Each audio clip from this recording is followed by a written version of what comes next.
Ready হয়ে আমরা বেরোলাম। ওর যাওয়ার ইচ্ছা আছে হুগলিতে এক কালী মন্দিরে, যেটা দক্ষিণেশ্বর মন্দির তৈরি হয়েছে এই মন্দিরটা দেখে। এটি সাধারণত নির্মাণ হয়েছিল 1800 সামথিংয়ে, ঠিক আছে, সেটা আমার ভিডিওতে দেওয়া রয়েছে। চলো আজকে জার্নিটা স্টার্ট করি।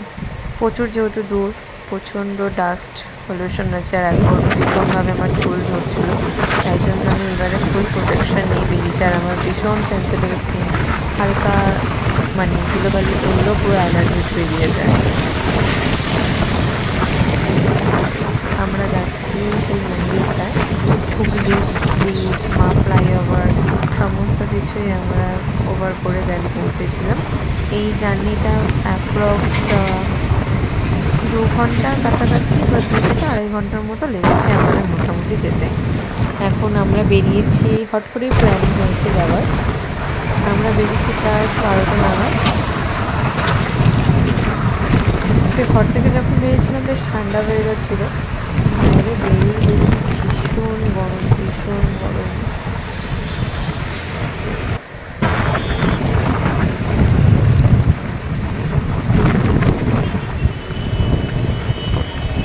আমি আর আমার হাজব্যান্ড মাঝে মাঝে এরকম একটা ট্যুর মারি, অনেকক্ষণ প্রায় ঘন্টা খানিক, 1 ঘন্টা ধরে গাড়ি চালিয়ে চালিয়ে ও হাঁপিয়ে গেছে, আমারও ভীষণ পা ব্যথা করছিল। তাই আমরা এখানে এসে একটা ধাবায় জল কোল্ড ড্রিঙ্কস খেলাম, জল তেষ্টা পেয়ে গেছিলো। বেশি আবার জলও খাইনি, দুটো করে বাথরুমের প্রবলেম হয় কোথাও বাইরে গেলে, তাই জন্য।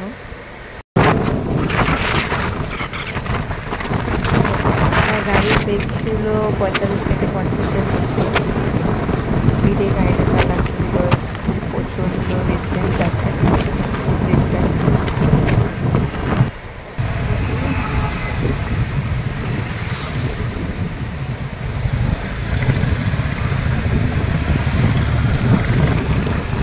শহরের কোলাহল থেকে একটু আউটসাইডের দিকে গেলে বেশ ভালোই লাগে।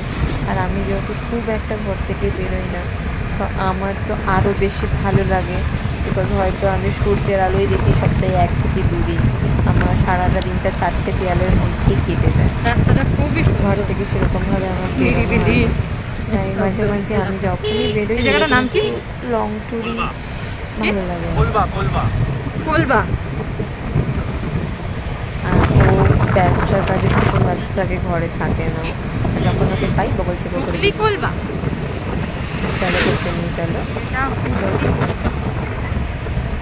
আমরা প্রায় যেখানে যাচ্ছি 3 ঘন্টা ধরে জার্নি করছি, 3 ঘন্টার উপরে হয়ে গেল। আগে মানে ধান চাষ হয়, দেখতে পাবো ভিডিওতে।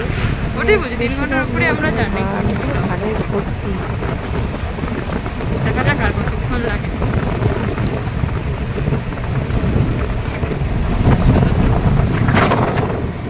যেটা বলছিলাম, পুরো এলাকা জুড়ে স্টার্টিং থেকে পুরো মানে পুরো ধান চাষ হয় এখানে। এই হুগলির এই জায়গাটায় আমার ঠিক অ্যাপ্রক্সিমেটলি মনে পড়ছে না, ঠিক আছে। এখানটা আমরা দাঁড়িয়েছিলাম, এত সুন্দর লাগছিল প্রাকৃতিক দৃশ্যটা, মানে বলার মতো নয়। আমরা এখানে তাই কিছুক্ষণ গাড়িটা দাঁড় করিয়ে দেখছিলাম।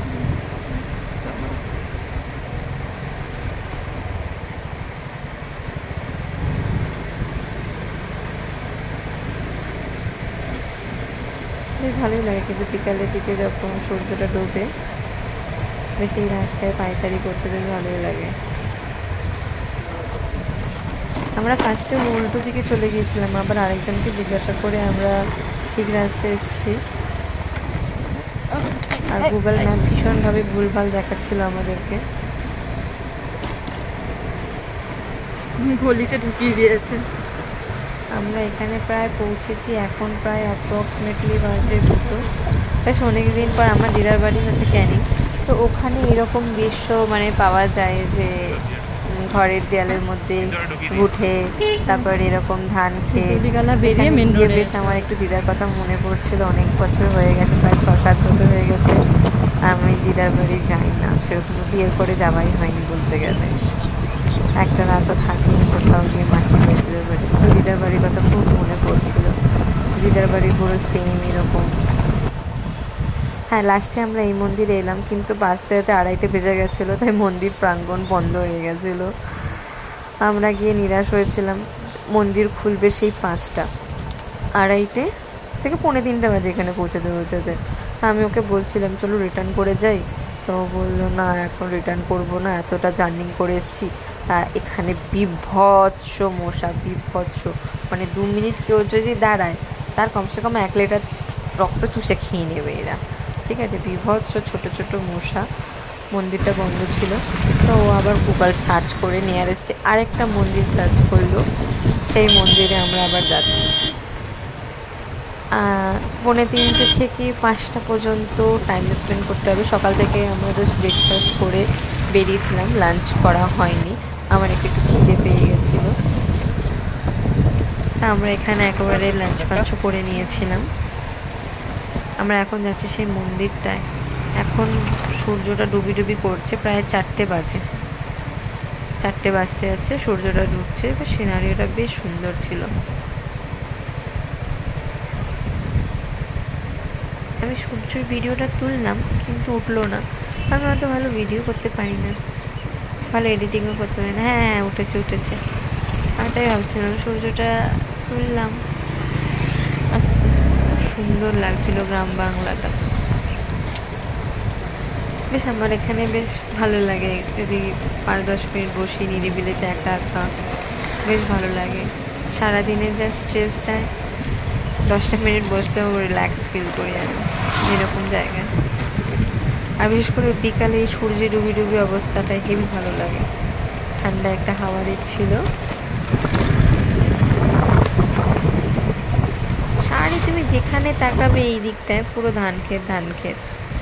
আমরা ওই মন্দিরটা অবশ্য ভিডিও করার হয়নি, বিকজ প্রচুর ক্লান্ত হয়ে গেছিলো। আমরা একেবারে লাঞ্চ ফাঞ্চ করে ঘুরে ফিরে আমরা 5টার সময় ঢুকেছি, দেখি মন্দিরটা খোলা হয়ে গেছে। এটাই হচ্ছে সেই মন্দির, কালী মায়ের মন্দির। এই মন্দিরটা দেখে রানী রাসমণি কালীঘাটের কালীঘাট বলছি, দক্ষিণেশ্বরের মন্দিরটি নির্মাণ করেছেন এই মন্দিরটি দেখেই।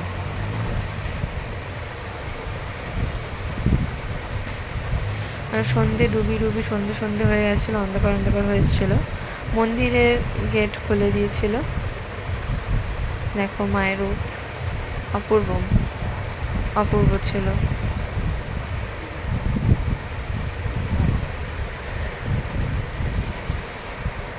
এটা মন্দিরের চারদিক ঘুরছিলাম আমরা, বেশ ভালো। এদিকটা বাথরুম রয়েছে, আর এখানে রয়েছে একটা ছোট্ট মতো ঘাট রয়েছে, যেখানে আই থিঙ্ক সো পুকুর হবে। ওটা তালা মারা ছিল অবশ্য, তাই ওই দিকটা যাইনি। আর এখানে ভীষণই মশা ছিল, তাই আমি ঠিক মতো আরও ভিডিও করতে পারছিলাম না।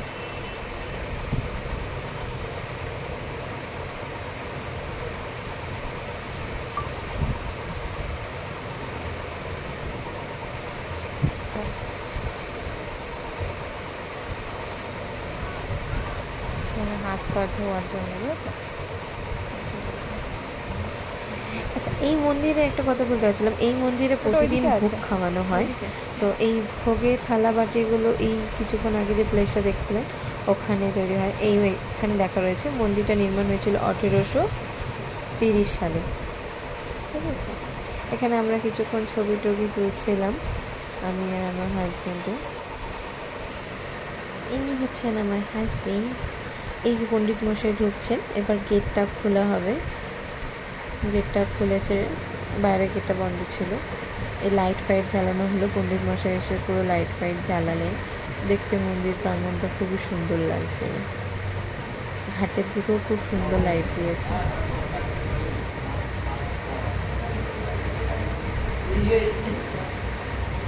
এত মশা ছিল যে আমরা গিয়ে হয়তো 10টা মিনিটও বসিনি, ঠিক আছে। আমরা বেরিয়ে এসেছিলাম, আমি অনেক মশা ছিল। আর সন্ধ্যেবেলার দিকে তো বলতে গেলে পার্টি হচ্ছিল। আমি ওখানে 2 মিনিটের মধ্যে আমার হাত পুরো ফুলিয়ে দিয়েছিল, এত মশা।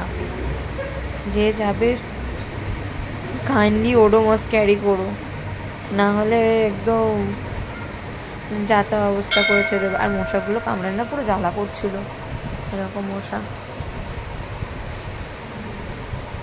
খুব খুব সুন্দর মায়ের রূপটা।